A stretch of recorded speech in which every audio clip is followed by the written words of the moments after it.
All right, week 7, lecture 3, the last one this week. Let's finish up our series on research validity, talking about external validity. So, remember, we've been going through this series on research validity, which is a study has research validity when you get to the end of it and you make accurate conclusions based on your research about what's going on, the relationships between your variables. And there was 4 pieces to that. There was statistical validity, which was minimizing your type 1 and 2 errors. Internal validity, which was reducing sources of confounding. There's construct validity for causal conclusions, which was operationally defining your variables in ways that are valid and reliable. That's measuring and manipulating things.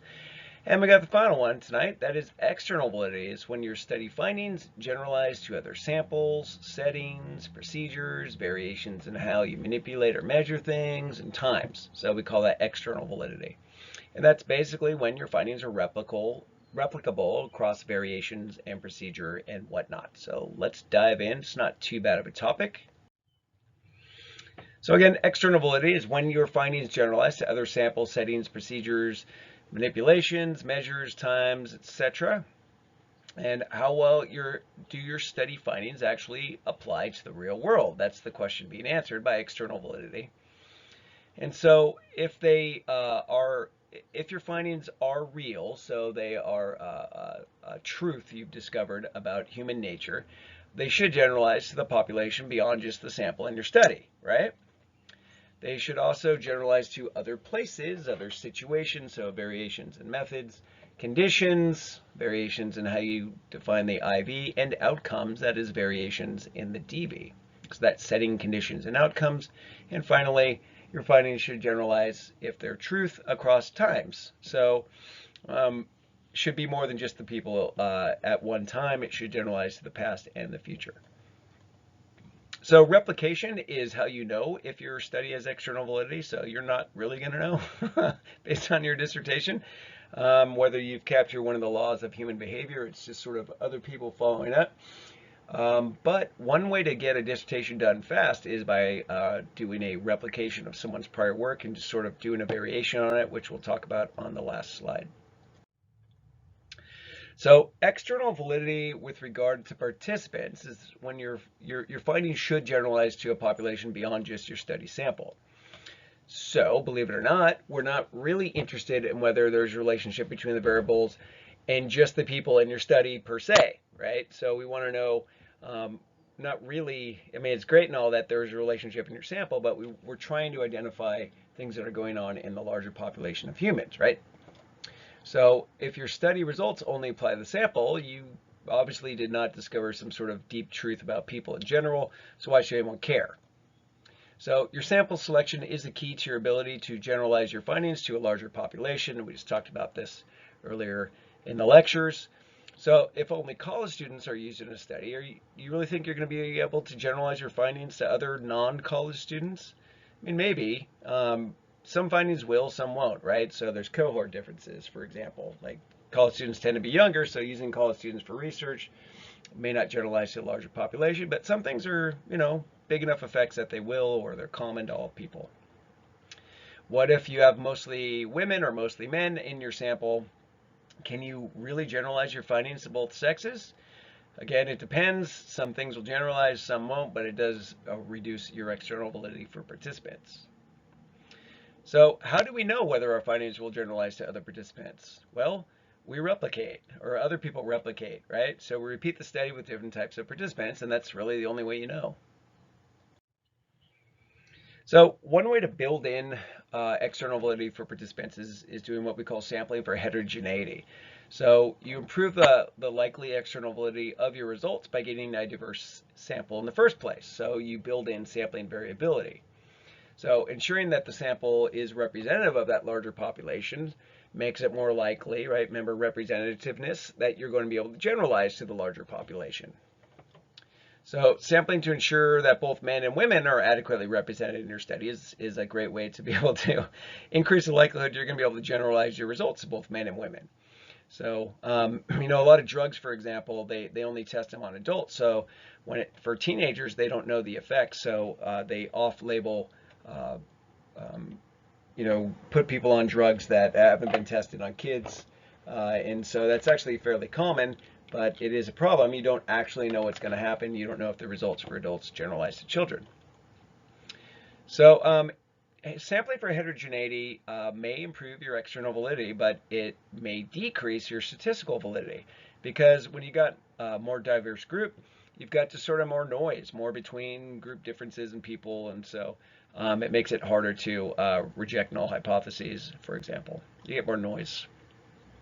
So another thing that can happen is when you have a diverse sample is the subgroups may differ on some effect or an IV effect, and those they end up canceling each other out. So overall, you say there's no effect when in reality there's subgroup effects.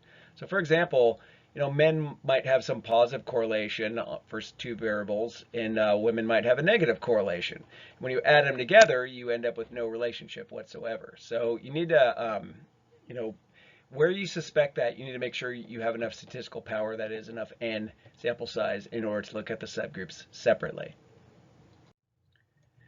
So non-random sampling does not necessarily mean you don't have external validity. So remember, that was one of the methods we talked about in our earlier lecture, where you don't do things randomly. And just because it's not a random sample doesn't necessarily mean your results won't apply to other participants.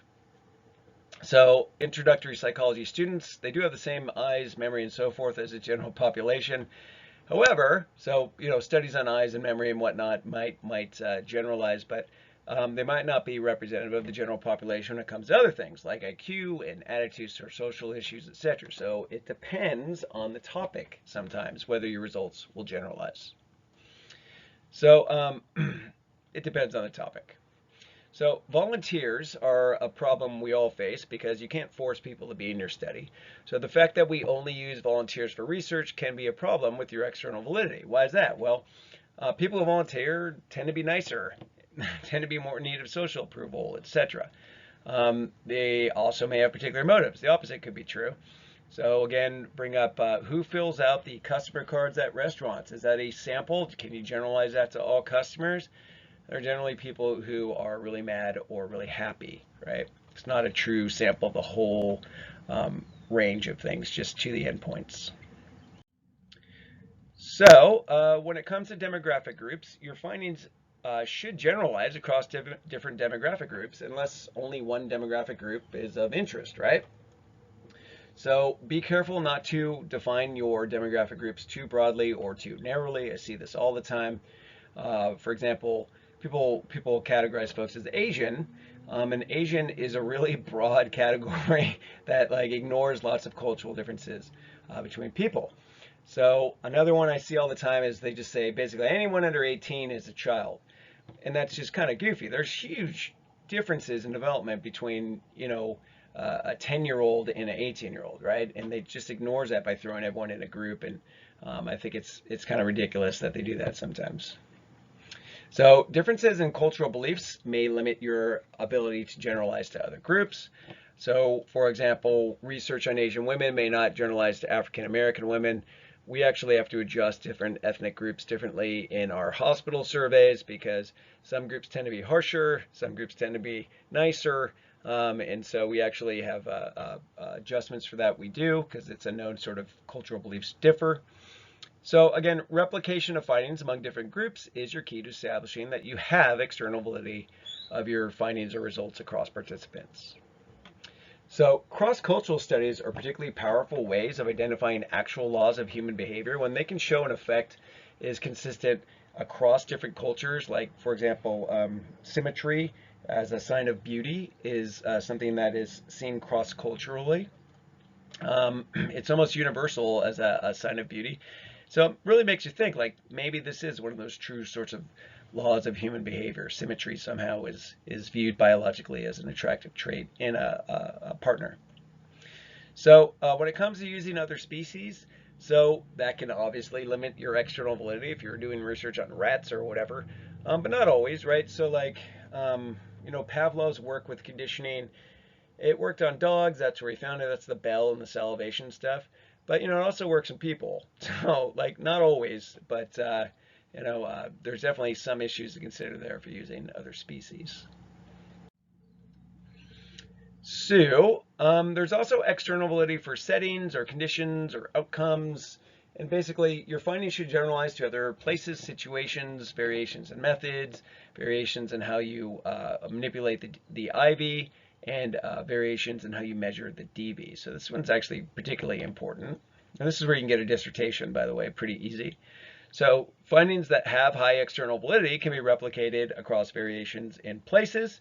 So for example, and this particularly useful, like if you're doing effectiveness analysis of programs, right? Program evaluation. So do laws that are shown to be effective in California work when they're used in different states? Well, if the law is truly an effective law, you would think it would.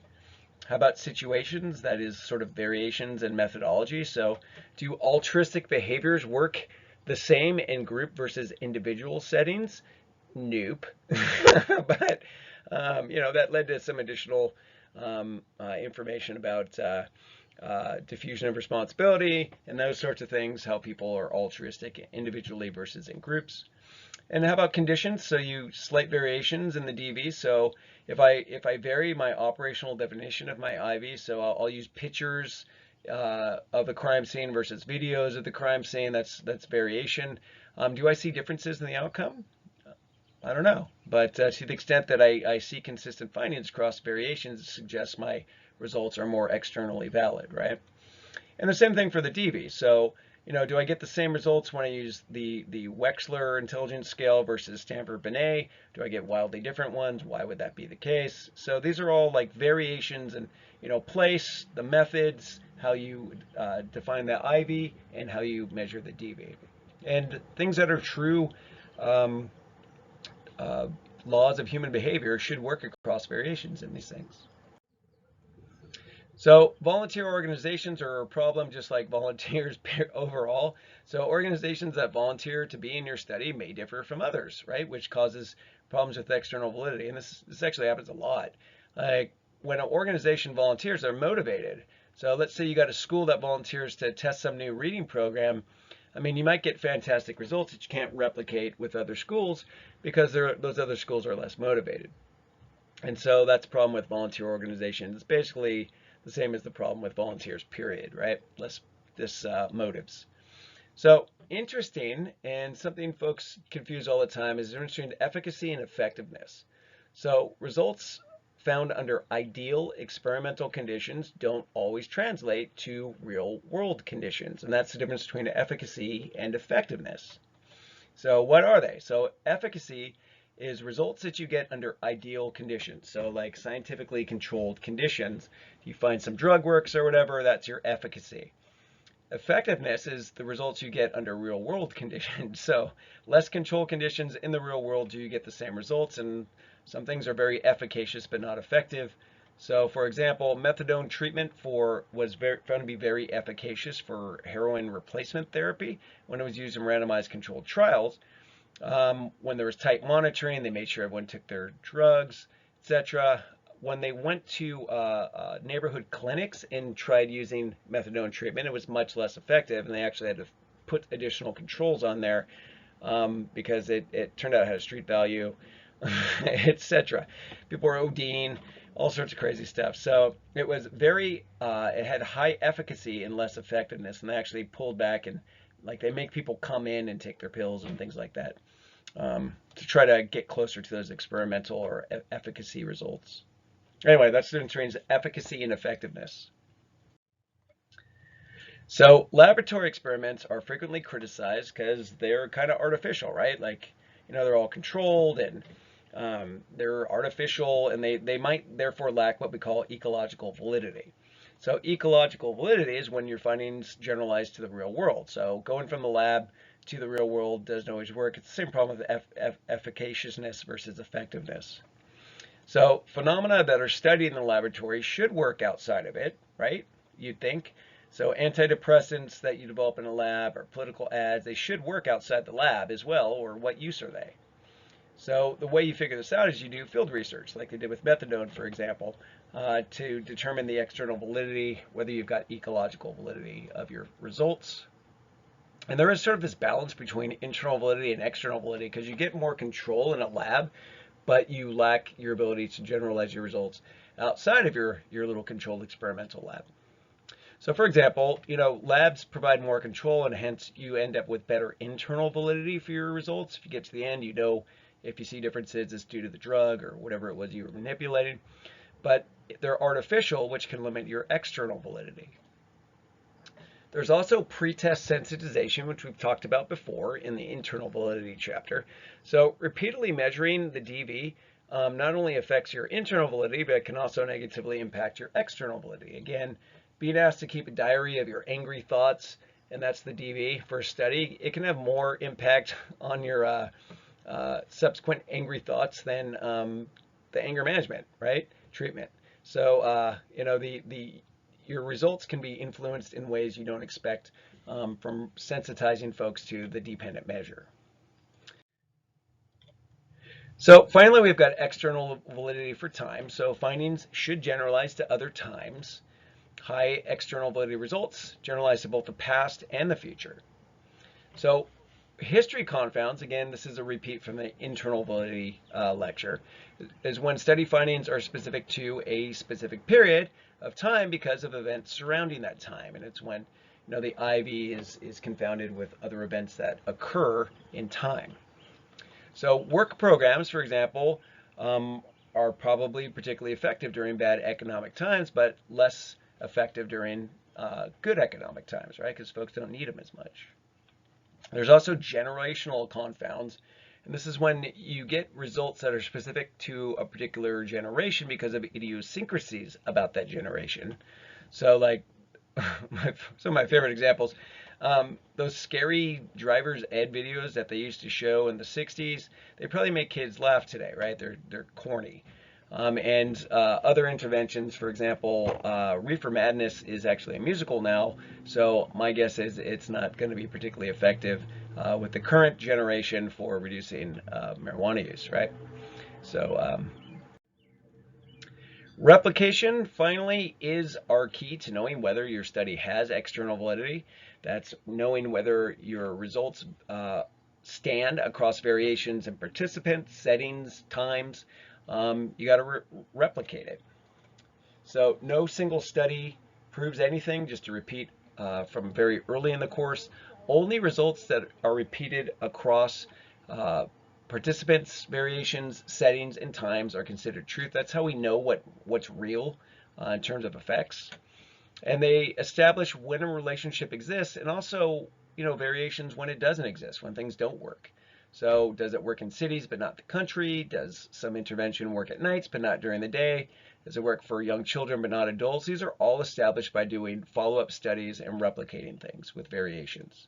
So you can do, and this is where I promised there'd be some advice for doing your dissertation.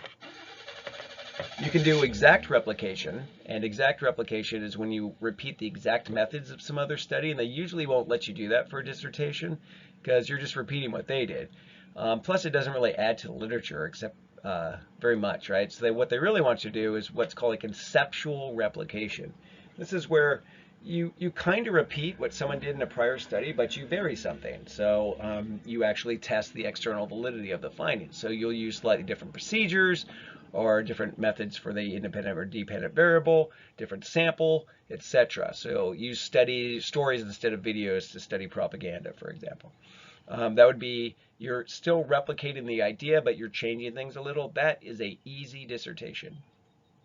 And then finally, just to bring it back up again, literature reviews, but particularly meta-analyses, are excellent summaries of sort of the state of the knowledge for particular topics. So whether there's research validity of a particular area of study, look to your lit reviews, and in particular meta-analyses, which are those mathematical lit reviews. So that's kind of all I got on research validity, and overall, hopefully this was useful for when you're setting up your dissertation. Post any questions to questions, and otherwise, that's it.